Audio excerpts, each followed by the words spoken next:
Imagine walking into a massive amphitheater, the deafening roar of the crowd echoing off marble and stone walls.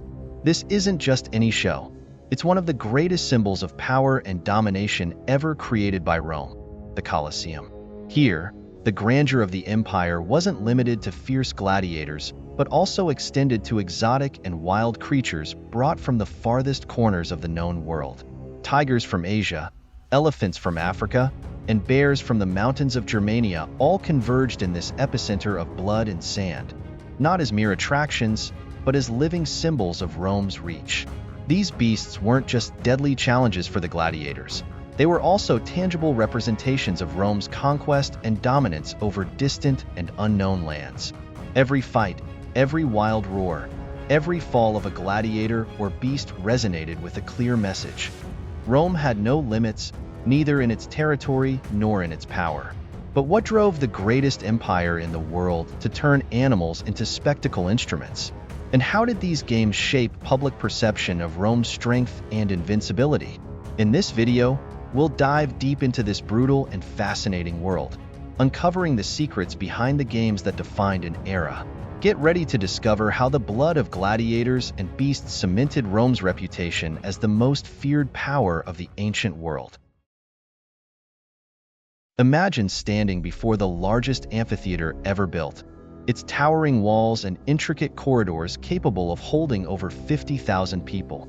The Colosseum wasn't just an architectural marvel, it was the beating heart of Rome, where the empire's glory and brutality were displayed in full force. Here, the elite and the commoners mingled, all eager to witness spectacles that symbolized Rome's supreme power.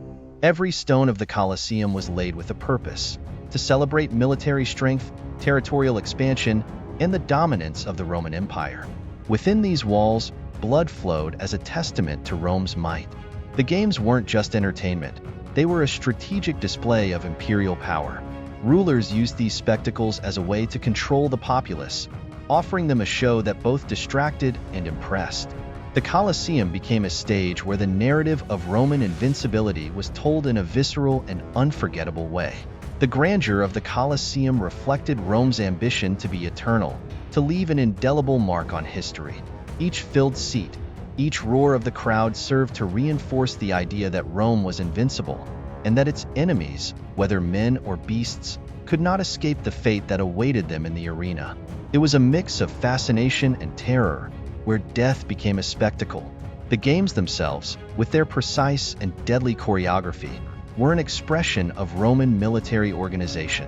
Just like in a battle, nothing was left to chance. Every fight, every execution had a clear purpose, a goal to be achieved. The arena was where Rome's absolute control over its possessions and enemies became visible to all.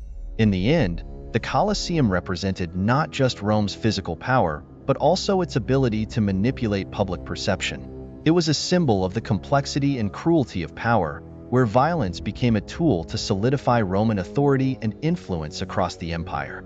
The Colosseum games weren't limited to human gladiator battles. Exotic animals from distant lands were brought to Rome, heightening the fascination and horror of the spectators. Tigers from Asia, with their wild eyes and sharp teeth, prowled the arena like deadly shadows. Elephants from Africa, symbols of strength and majesty, marched majestically, turning the Colosseum into an extension of the jungles and savannas they ruled. Bears from the mountains of Germania, powerful and unpredictable beasts, rounded out this brutal tragedy. These animals weren't just exotic attractions, they were embodiments of Rome's imperial power. The ability to capture, transport, and display these beasts in the arenas was a clear demonstration that there were no boundaries Rome couldn't cross. The Colosseum, with its fights between gladiators and beasts, became a microcosm of the empire itself, where dominance over nature and enemies was showcased spectacularly. The exotic beasts symbolized the empire's diversity and the vast extent of its conquests. Each tiger roaring in the arena, each elephant crushing its opponents underfoot, represented a distant victory, a conquered territory incorporated into Rome's power. It was a clear and unmistakable message. Rome controlled not only its citizens but also the wild forces of nature. The encounter between man and beast in the arena was more than just a fight. It was a living metaphor of Rome's struggle against chaos. The gladiators, armed and trained, represented civilization, the order imposed by Roman military discipline. The beasts, on the other hand, embodied chaos, the untamed nature Rome sought to control. The outcome of these often deadly confrontations reinforced the belief in Roman superiority. But there was also a darker side to this spectacle. The cruelty inflicted on the animals, the transformation of wildlife into entertainment, reflected a troubling aspect of Roman society. It was a reminder that Rome's power, though grand, also carried with it the weight of brutality and exploitation. The journey of exotic beasts to the Colosseum began long before their paws touched the sand of the arena. These creatures were captured in their native lands, in a military operation involving experienced hunters, soldiers, and even natives from the conquered regions. Tigers were ambushed in the dense forests of Asia. African elephants were trapped with ingenious devices, and Germanic bears were tracked in their mountainous habitats. Capturing these beasts was not only a dangerous task, but also a symbol of the extent of Roman power, reaching to the farthest corners of the known world. Once captured, the beasts faced a long and grueling journey to Rome, transported by sea and land. Many did not survive the trip. Tigers, confined in cages and often enraged and stressed, were transported for weeks on end. Elephants, due to their size, were a striking sight as they were loaded onto large ships, while bears, shackled and hungry, were dragged across plains and mountains. This journey was a cruel prelude to the fate that awaited them in the arena. Upon arriving in Rome, the beasts were kept in captivity, often under poor conditions.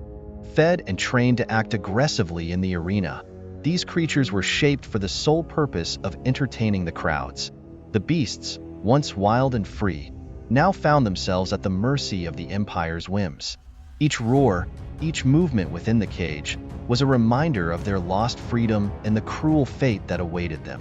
When they finally reached the Colosseum, these exhausted and traumatized beasts were released into the arena, where they faced armed gladiators or even other beasts in deadly combat. The audience watched with fascination as these creatures fought desperately for survival. For many Romans, watching these battles was an opportunity to see, up close, animals that otherwise only existed in stories or myths. The Colosseum thus became a stage where exoticism and violence intertwined, creating a unique and terrifying spectacle. The journey of the beasts, from captivity to the arena, was a tragedy in several acts, each darker than the last. But for the Romans, this display of power over wild nature was a reflection of the empire's very essence, an unyielding and dominating force capable of subjugating even the fiercest creatures on earth. The clashes between gladiators and beasts in the Colosseum were the pinnacle of the spectacle, where brutality and bravery met in a deadly dance.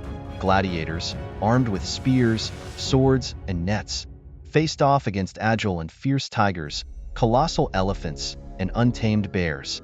These battles were not only a test of strength and skill, but also a demonstration of Roman dominance over life and death.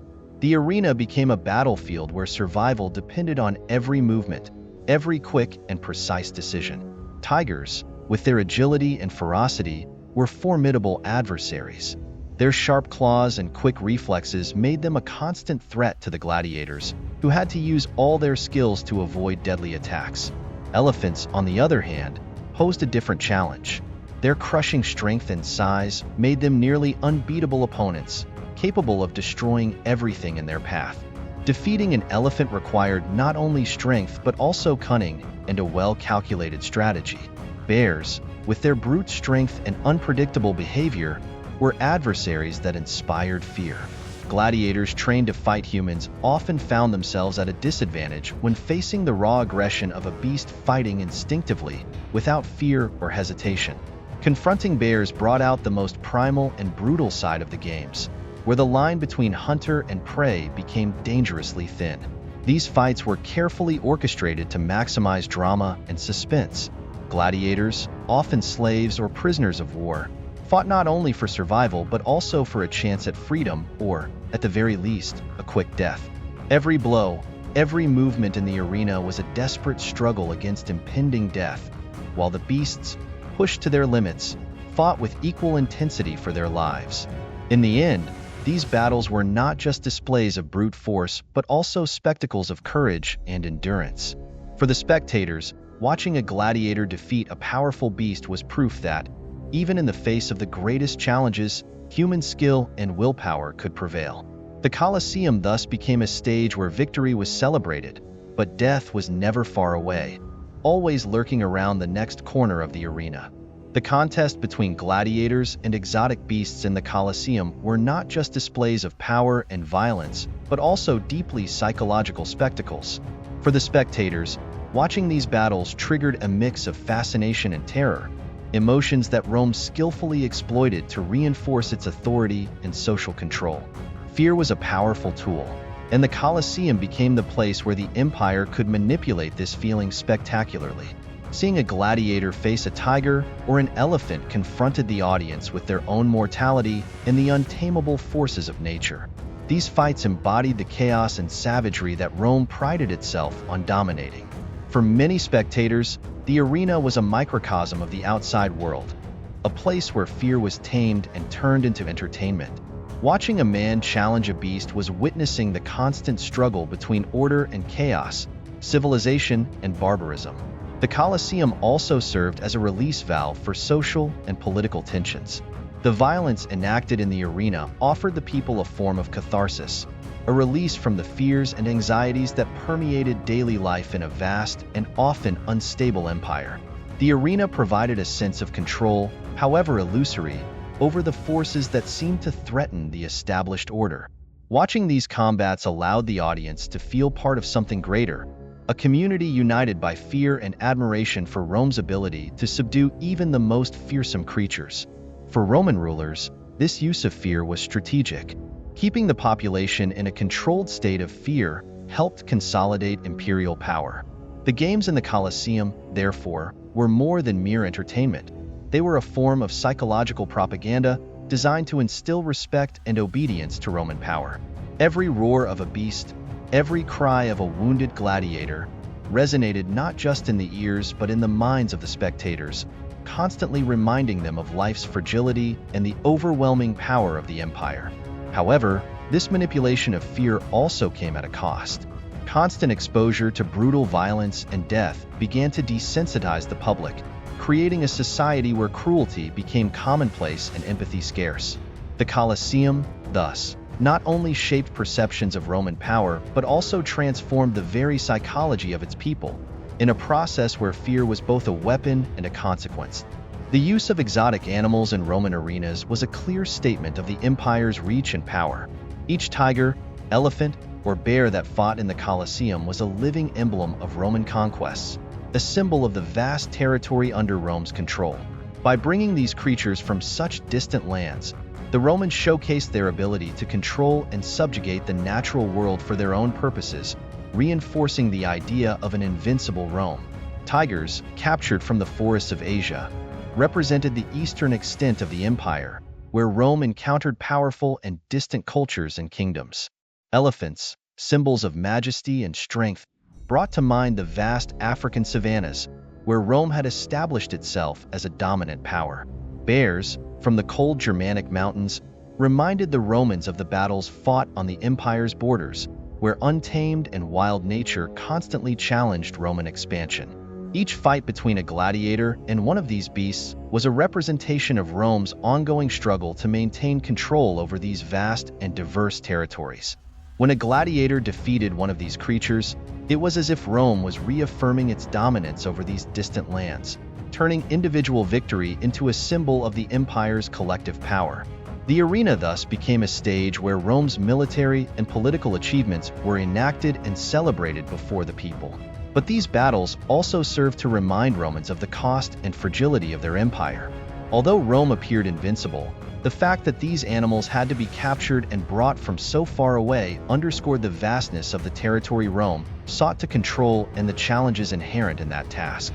The presence of tigers, elephants, and bears in the arena was both a trophy and a warning. Rome was powerful, but that power required constant vigilance and immense effort to maintain. The audience, while watching these fights, absorbed this message subliminally.